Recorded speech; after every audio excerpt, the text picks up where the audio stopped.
What if the answer to your biggest problem is hiding in plain sight, just wearing the wrong uniform? Think about it. What if the Chicago Bears could solve their nagging pass rush inconsistency without mortgaging their future, without surrendering premium draft capital, without making the kind of desperate, all-in move that haunts franchises for years? What if Atlanta's depth chart politics have inadvertently created the exact opportunity Ryan Poles has been patiently waiting for? A chance to strike gold while everyone else is chasing fool's gold, blinded by the allure of headline-grabbing names. Sometimes the smartest moves aren't the loudest ones. Sometimes true genius looks like patience, opportunism, and recognizing immense value where others see only a buried depth chart player. And right now, there's a name that should be lighting up Ryan Poles' phone. A name that represents precisely this kind of shrewd, calculated acquisition. Arnold Ebiketi. You might not know him. Most casual fans don't. But that, my friends, is precisely what makes this potential trade so brilliantly calculated, so tantalizingly perfect for the Chicago Bears. Tonight, we're diving deep into a rumor that could fundamentally reshape the Bears' defense, a whisper from the league's inner circles that suggests a hidden gem is available, and a savvy general manager might just be poised to unearth him. Let's be brutally honest, Bears Nation. For too long, the Chicago Bears have grappled with a persistent, almost agonizing ache, a lack of consistent game-changing pass rush. It's a problem that has plagued the franchise through multiple regimes, a missing ingredient that has prevented an otherwise promising defense from truly dominating. While the acquisition of Montez Sweat last season provided a much-needed jolt, bringing a proven high-motor presence to the edge, the need for more remains glaring. One elite pass rusher, no matter how impactful, cannot carry the entire load. Opposing offensive lines can scheme around a single threat, double-teaming, chipping, and sliding protection to neutralize the most dangerous player. What truly elevates a defense from good to great is a stable of pass rushers, a rotation of players who can consistently generate pressure, forcing quarterbacks into hurried throws, creating turnovers, and ultimately winning games. The Bears have invested draft capital and free agent dollars into this area, but the results have been inconsistent at best.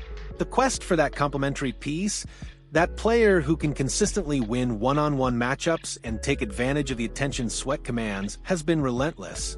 This isn't just about getting sacks. It's about disrupting timing, collapsing the pocket, and making life miserable for opposing quarterbacks. Without that consistent pressure, even the most talented secondary can be exposed. The defense needs another gear, another weapon, another threat that forces offensive coordinators to lose sleep. And that's where the name Arnold Ebiketi enters the conversation, not as a desperate Hail Mary, but as a meticulously scouted, perfectly timed opportunity.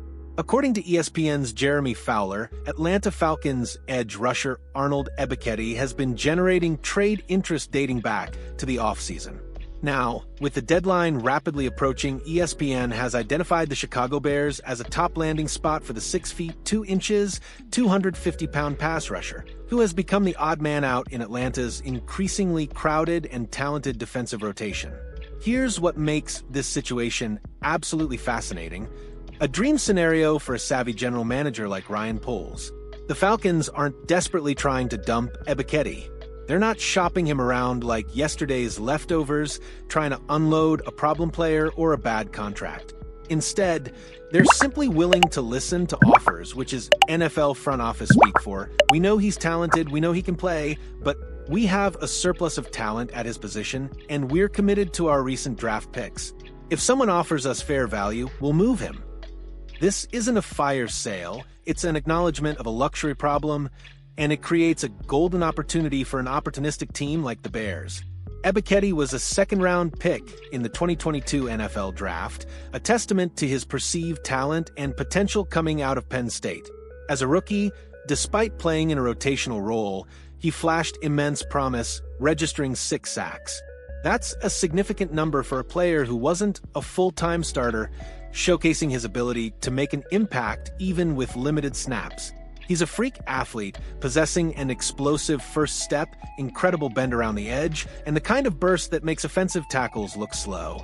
His powerful hands allow him to drive through blocks, and his short area quickness enables him to win off the line before offensive linemen can establish position, getting into the backfield in a flash. Most importantly, he converts speed into power, the hallmark of effective pass rushers who can win in multiple ways, not just with one move. He's not a one-trick pony. He's a versatile threat who can disrupt from various angles. Now, here's where skeptics will jump in, and it's a legitimate concern on the surface. Ebiketie hasn't registered a sack yet this season. 0. That's a statistic that immediately raises eyebrows and can scare off less discerning general managers. But context, my friends, is everything in the NFL. He's barely playing. When you're stuck in a rotation behind players who are getting priority snaps, your opportunities to generate statistics, particularly sacks, evaporate. Sacks are often a volume stat. The more pass rush snaps you get, the more chances you have to get home. Ebiketie's lack of sack production this season says more about Atlanta's depth chart politics and their commitment to their new draft picks than it does about his actual abilities. His pass production, those 6 sack seasons in rotational roles, suggests he could absolutely thrive in a system that gives him consistent playing time, a system that allows him to pin his ears back and attack. The Bears run plenty of 4-man fronts and rotational pressure packages that would allow Ebiketie to do just that. That's when he's most dangerous, and that's exactly the role Chicago could offer him. A clear path to more snaps and more opportunities to impact the game. He's a player who just needs a chance to breathe, to showcase his talent without being constantly overshadowed by a crowded depth chart. Here's where this potential trade becomes even more attractive for Ryan Poles. Ebiketie is on an expiring rookie deal. That means Chicago could acquire him for a late-round draft pick, probably a 5th or 6th rounder, without taking on significant salary commitments beyond the remainder of the season. It's a low-risk proposition with substantial upside. If Ebiketie comes to Chicago and produces, if he proves he can be a consistent, impactful pass rusher with more playing time, the Bears can explore contract extensions similar to what they did with Montez Sweat after acquiring him from Washington. Except in this case, the acquisition cost would be dramatically lower, and any extension would come at a fraction of what elite edge rushers command on the open market. This allows the Bears to lock in a talented player at a team-friendly price, securing a key piece for their defensive future without breaking the bank. If he doesn't work out, if the increased opportunities don't translate to production, Chicago is out a late-round pick and a few months of salary. That's not going to cripple the franchise. That's not going to set back the rebuild. It's the definition of a calculated risk with manageable downside. A smart bet on a talented player who simply needs a change of scenery and a clear path to playing time. This is smart roster construction. This is how you build sustainable winners without mortgaging your future for short-term gains. Ryan Poles has already shown he's willing to be aggressive at the trade deadline when the right opportunity presents itself. The Montez Sweat acquisition from Washington was a masterclass in identifying value and striking decisively.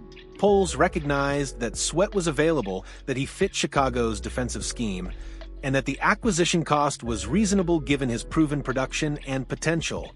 The Ebiketie situation follows a similar blueprint, just at a different scale.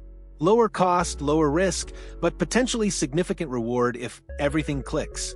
If he thrives in a new environment, Poles has proven he can evaluate pass rushers and identify fits for his defensive system.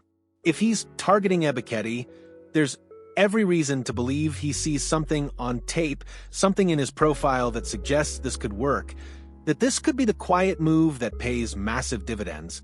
As the trade deadline approaches, the Chicago Bears face a choice. Make a splash with a headline-grabbing move that might cost premium assets in future draft capital, or quietly address needs with calculated lower-risk acquisitions that maximize value. Arnold Ebiketi represents the latter approach, and there's absolutely nothing wrong with that. Sometimes the best moves are the ones nobody sees coming, the ones that don't generate immediate fanfare, but prove to be incredibly impactful in the long run.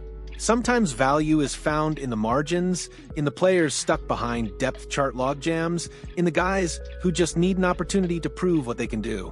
Ebiketie fits that profile perfectly. And if Ryan Poles can pull off this acquisition for a reasonable price, it could be one of those moves that looks brilliant by season's end. The kind of under-the-radar addition that playoff teams look back on as a turning point, a crucial piece that solidified their defense and allowed them to take that next step.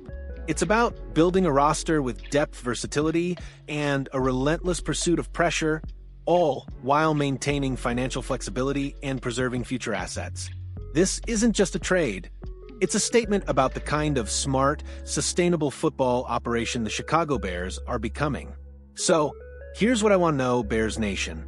Would you pull the trigger on an Ebiketie trade if you were running the Bears? What would you be willing to give up? A 5th-round pick? A 6th? Maybe a conditional pick based on playing time? Drop your thoughts below, because this is exactly the kind of under-the-radar move that generates fascinating debate among people who really understand roster construction and the art of the deal. And if you enjoyed this deep dive into a potential trade that most people aren't even talking about, smash that like button and let's keep uncovering these hidden opportunities together. The deadline is coming fast, and we'll be breaking down every move that could reshape the playoff race. Do you think the potential upside of Arnold Ebiketi for a late-round pick is too good for Ryan Poles to pass up?